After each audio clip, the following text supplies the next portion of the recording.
27 آیہ کریمہ نمبر 48 49 50 51 52 53 اور 54 اور 55۔ بسم اللہ الرحمن الرحیم۔ نحمدہ ونصلی ونسلم علی رسولہ الکریم، اما بعد فاعوذ باللہ من الشیطان الرجیم۔ بسم اللہ الرحمن الرحیم۔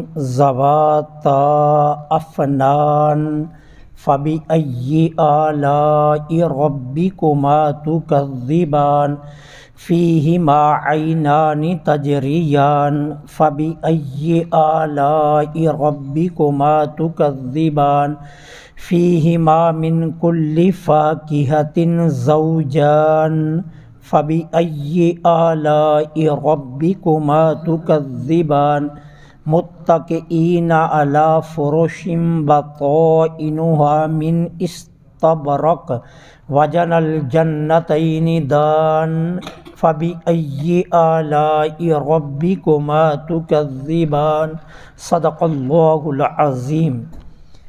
ذواتا افنان، دونوں جنتیں پھلوں والی، تم اپنے رب کی کون کون سی نعمتوں کو جھٹلاؤ گے؟ فیہما، ان دونوں جنتوں میں، عینانی، دو چشمے ہیں، تجریان، جو بہہ رہے ہیں، جو جاری ہیں۔ پس تم اپنے رب کی کون کون سی نعمتوں کو جھٹلاؤ گے؟ فیہما، ان دونوں جنتوں میں، من کل فاکہۃ زوجان، ہر ایک پھل دو قسموں کا ہے۔ بس تم اپنے رب کی کون کون سی نعمتوں کو جھٹلاؤ گے؟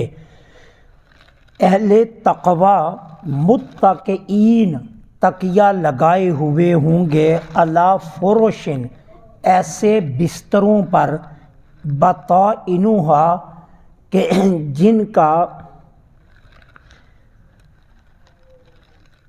بچھونا من استبرق، باریک مہنگے ترین ریشم کا ہوگا، وجن الجنتین دان، اور دونوں جنتوں کے پھل جھکے ہوئے ہوں گے قرب کی طرف۔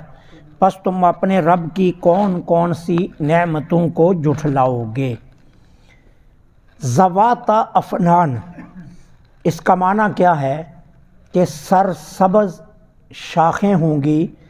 یہاں سرسبز شاخوں سے مراد وہاں کے پھل ہیں، کہ ان دونوں جنتوں میں اللہ تعالی عز و جل نے تمہاری میزبانی کے لیے پھل لگا کر رکھے ہیں۔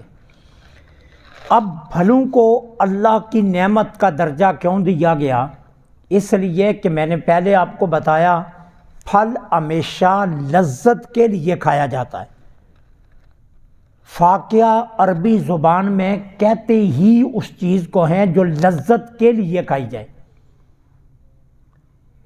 گندم، جو، چاول، یہ اللہ تعالیٰ نے پیٹ بھرنے کے لیے پیدا کیے، انہیں رزق کہا گیا ہے۔ اور پھل کو رزق نہیں کہا گیا، پھل کو فاکہہ کہا گیا ہے۔ خشک میوہ جات کو فاکہہ قرآن نے کہا، کیونکہ یہ لذت کے لیے ہوتے ہیں، لذت دہن کے لیے اللہ تعالیٰ نے یہ بنائے ہیں۔ تو یہاں بھی اللہ تعالیٰ فرما رہا ہے کہ یہ کتنی بڑی نعمت ہے کہ اگر تم خواہشات دنیا پر قابو رکھو، خواہشات دنیا کو ترک کر دو اور دنیا کی خواہشوں کو پائمال کرو، تو اللہ نے تمہارے لیے کتنی خوبصورت میزبانی جنت میں تیار رکھی ہے۔ اور اس کا تک پہنچنے کے لیے، رسائی کے لیے، صرف مختصر ترین عمل کیا ہے کہ دنیا کی خواہشوں کو اپنے قبضے میں رکھو۔ پھر تم اپنے رب کی کون کون سی نعمتوں کو جھٹلاؤ گے؟ پھر ان دونوں جنتوں میں اللہ نے چشمے جاری کیے۔ ایک چشمے کا نام ہے تسنیم اور دوسرے چشمے کا نام ہے سلسبیل۔ یہ اللہ نے، اگر زندگی رہی تو آگے پارہ نمبر 29 میں ان دونوں چشموں کا ذکر دوبارہ آئے گا، پھر وہاں میں آپ کو ان کی صفات کا ذکر کروں گا۔ یہاں مختصراً یہ سمجھ لیں کہ اللہ تعالیٰ عز و جل نے ان جنتوں میں 2 چشمے جاری کیے۔ اب وہ چشمے کیسے ہیں؟ دنیا کے چشموں سے دوگنے چوگنے بڑے ہیں۔ جو دنیا کی چشموں کا آپ کے ذہن میں ایک خیال تصور قائم ہو سکتا ہے نا، اس سے دوگنے چوگنے بڑے ہیں وہ۔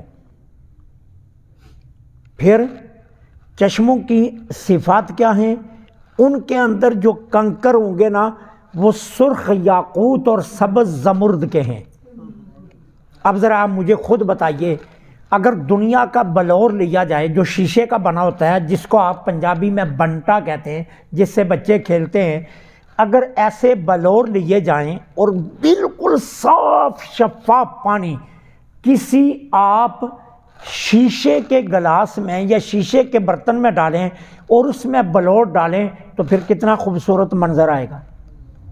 اور اگر پھر یہ منظر جنت میں ہوگا تو پھر پانی صاف شفاف ہوگا، چشمے جاری ہوں گے، سلسبیل و تسنیم ہوگا چشموں کا نام، کنکر ہوں گے سرخ یاقوت اور سبز زمرد کے جو ان کے اندر پڑے ہوں گے، اور مٹی کیا ہوگی ان چشموں کی؟ مٹی ہوگی کافور کی۔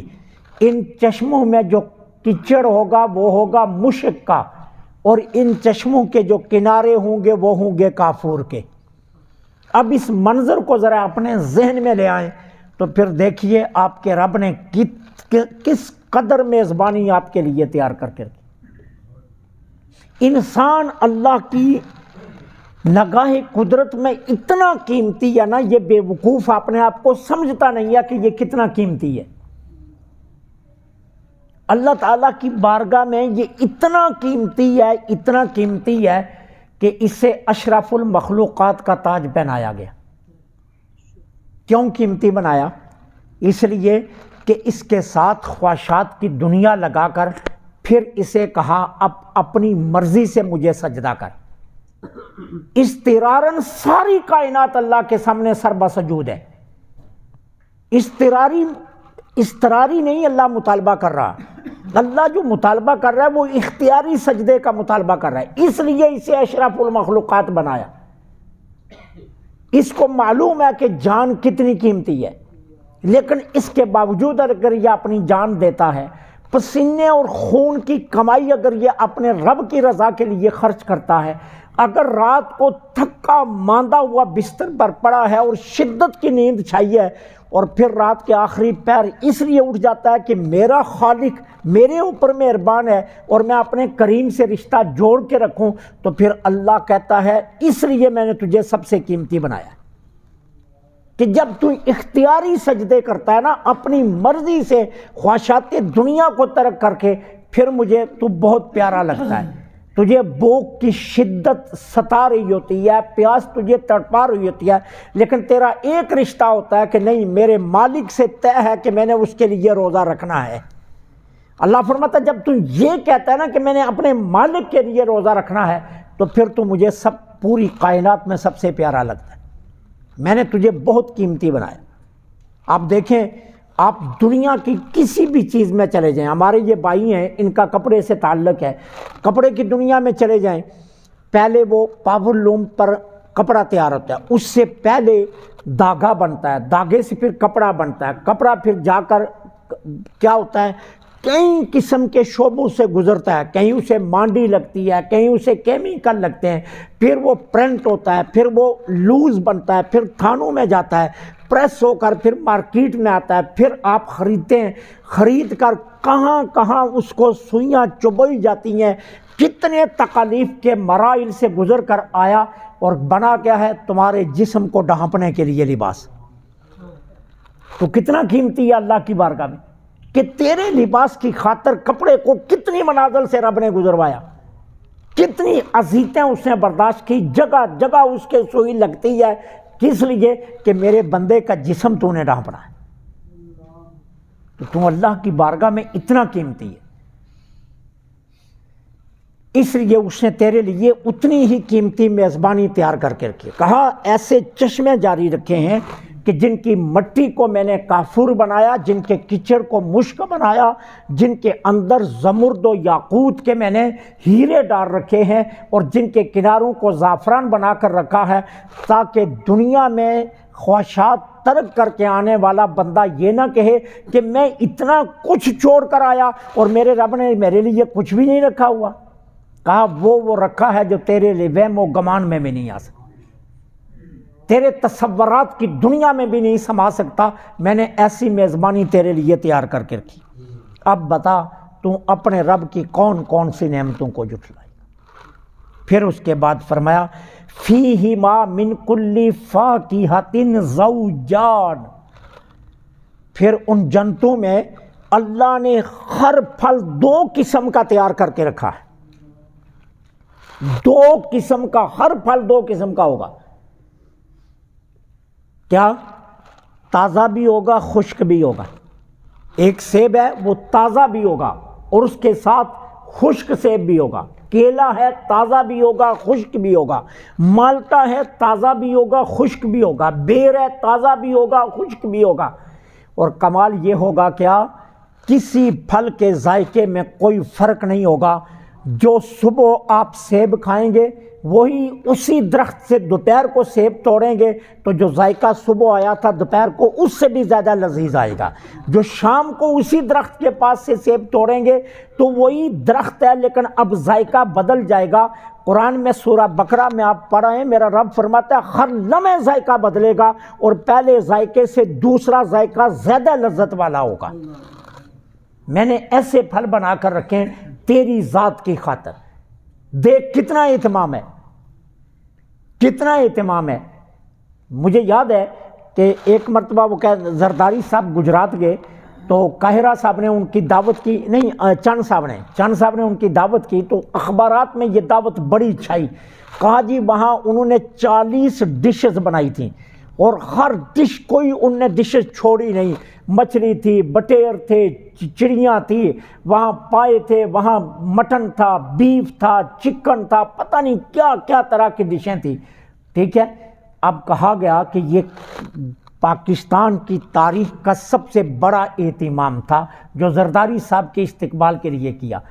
تو رب کی بارگاہ میں زرداری تو حیثیت ہی کوئی نہیں رکھتا، تو اتنا معزز ہے، میرے رب نے دیکھ تیرے لیے کیا کیا بنا کر رکھا ہے۔ کہتا ہے میرے بندے تو میری بات مان لے، پھر آ میرے پاس، میری باتیں مان کر آ، پھر دیکھنا میں نے تیرے لیے ایسا استقبال رکھا ہے کہ کسی تصورات کی دنیا میں بھی وہ استقبال نہیں آ سکتا جو میں نے تیری ذات کے لیے رکھا۔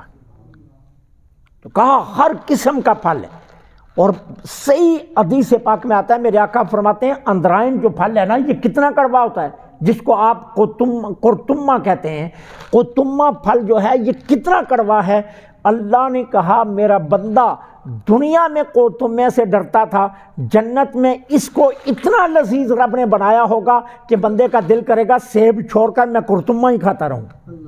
اتنا لذیذ اللہ نے دنیا میں جن پھلوں کے اندر کھٹاس ہے اللہ نے وہ بھی میٹھے بنائے ہوں گے تیری ذات کے لیے۔ فرمایا اب بتا تو اپنے رب کی کون کون سی نعمتوں کو جھٹلائی۔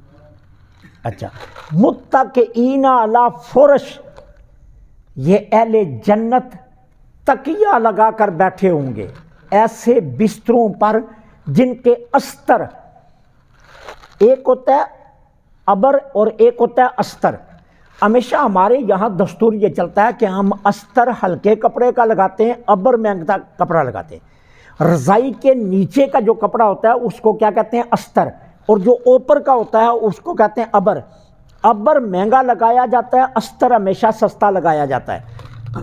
سستا لگایا جاتا ہے کیونکہ وہ کہتے ہیں وہ کون سا دکھائی دینا ہے، دکھائی تو اوپر والے نے دینا ہے نا، تو ابر کو مہنگا لگاتے ہیں، استر جو ہے نا وہ کم قیمت کا لگا دیتے ہیں۔ جو نیچے تکیہ بچھایا جاتا، نیچے جو گدا بچھایا جاتا ہے اس میں بھی ابر مہنگا لگا کر استر جو ہے نا وہ ہلکے رنگ کا لگا دیتے ہیں، ہلکے پیسوں کا لگا دیتے ہیں۔ انتہائی کبھی کبھی انتہائی سستا جو کپڑا ہوتا ہے نا بہت نچلے درجے کا وہ استر میں لگایا جاتا ہے۔ اب اللہ فرماتا ہے دیکھ میں نے تیرے لیے جنت میں جو بستر بنائے نا، ابر کا شان تو بیان نہیں ہو سکتی، استر جو ہوگا وہ دنیا کے نہیں اللہ کی خدائی کے سب سے قیمتی ریشم کا استر ہوگا ان بستروں کا. تو جن کے استر کا یہ قیمت ہوگی، ابر کی قیمت کتنی ہوگی؟ کہا وہ تو الفاظوں میں بیان نہیں ہو سکتی. ابر تو الفاظوں میں آ نہیں سکتا کہ اسے بیان کیا جائے. استر کی شان یہ ہوگی، دبیز ہوگا، ریشم ہوگا، قیمتی ترین ہوگا، دیباج کی طرح چمک رہا ہوگا، اور اتنا آرام دہ ہوگا، اتنا سکون والا ہوگا کہ تم برسا برس بھی اس پر ٹیک لگا کر بیٹھا رہے، تھکے گا نہیں.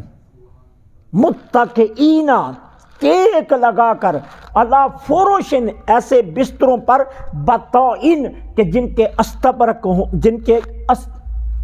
استبر ہوں گے، من استبرق، دبیز مہنگے ترین ریشم کے.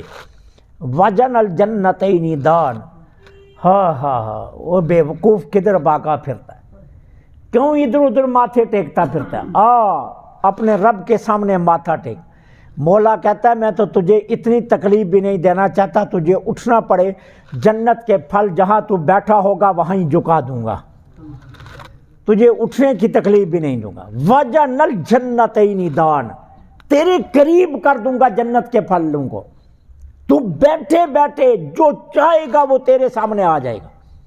اتنا اہتمام ہے تیری میزبانی کا. اب یہ ساری کہانی سن کر ایک بات بتا، تو اپنے رب کی کون کون سی نعمتوں کو چھوڑ، تیرا رب تیرے اوپر کتنا مہربان ہے، اس کو چھوڑ کر کدھر پھر رہا، کدھر بھاگا پھر رہا ہے؟ تو دیکھ تو صحیح کہ اس نے کیا کیا اہتمام تیرے لیے کر کے رکھے، پھر بتا کہ اس کی کس کس نعمت کا تو انکار کرے گا. اللہ سے دعا ہے اللہ قرآن فہمی کی توفیق عطا فرمائے.